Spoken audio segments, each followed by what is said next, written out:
Hello, everyone. Welcome to Me Vision Academy's award presentation for successful leadership today. Interesting leader all the way from the US, Dr. Shad Sorenson.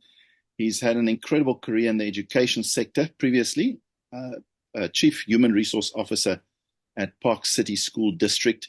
He was nominated by Dr. Kirk Young, who's associated with him in the past. And we say a warm welcome to you, Shad, all the way from the US. Thank you. Shad, I'm going to present the award to you. So share screen. It's an exclusive recognition of successful leadership awarded to Dr. Shad Sorenson, at least for these elements: consistently leading self and others successfully over the years, successfully leading in the education sector, previously as Chief Human Resources Officer at Park City School District. You've been a superintendent and several roles over the years. Positively impacting broader society as a father, husband, and community leader committed to making a positive difference, which also shows in what you're doing now as a leader, which we won't discuss here necessarily, and your commitment to mentoring, inspiring future successful leaders. So it's an honor for us both to sign on behalf of Me Vision Academy. And again, absolutely congratulations. Thank you very much. What an honor. Very much appreciated. So, Shad, if you can sit a little bit forward, it's slightly dark. When you come forward, then I think it lights up a little bit, and then we can see you. There we go. Perfect. Is that a little bit better? Yeah, that's better. It's good to see you. So, here's the question, of course, is in absolute essence, what have you learned about how to be a successful leader? And perhaps that you wish you knew early on in your career. It is interesting that one of the things that you captured in my award is actually my mission or my motto, and that is to make a positive difference now. And so the thing that I have learned is that you have to be looking at short-term vision and you always have to be looking at long-term vision. But the decision you make now needs to make a positive difference. And it doesn't necessarily mean just a short-term solution, but it's a positive difference for the long run of the people involved in the organization.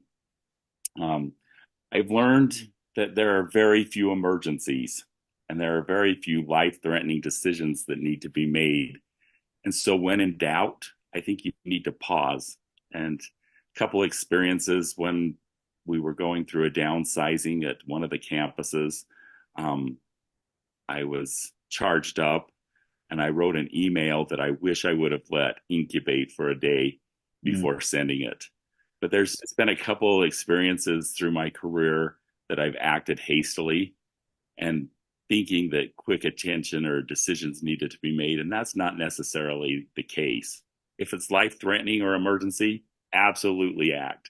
But if it's not and you're feeling a little uneasy, give yourself some pause to really think back to my mission of making a positive difference and what is the best decision or action that I can take at that point in time.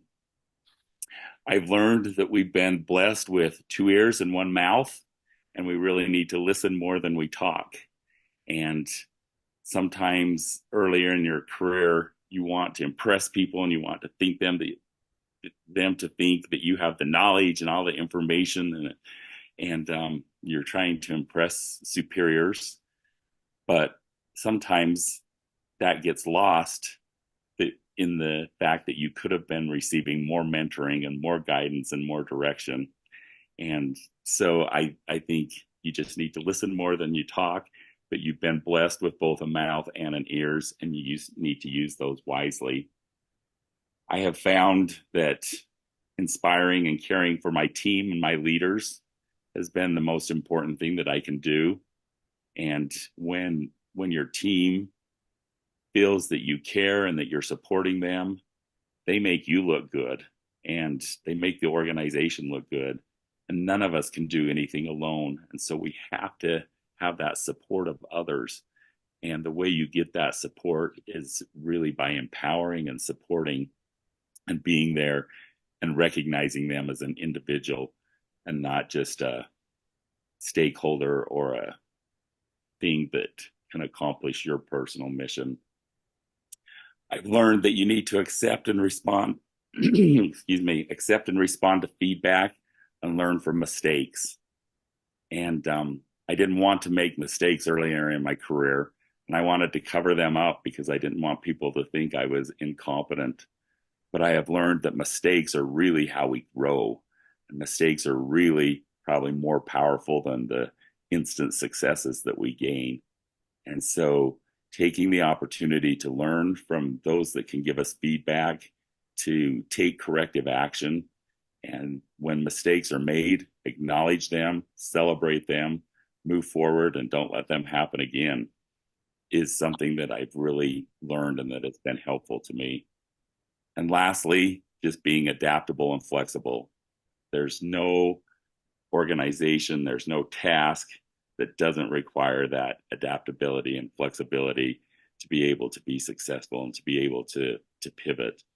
And if you've got a strategic plan and direction in place, working towards that always with the ability to be flexible. Those are just some of the life lessons that I have learned that I wish I would have known and that I very much appreciate that I've learned along the way. Dr. Shad Sorenson, brilliant lessons.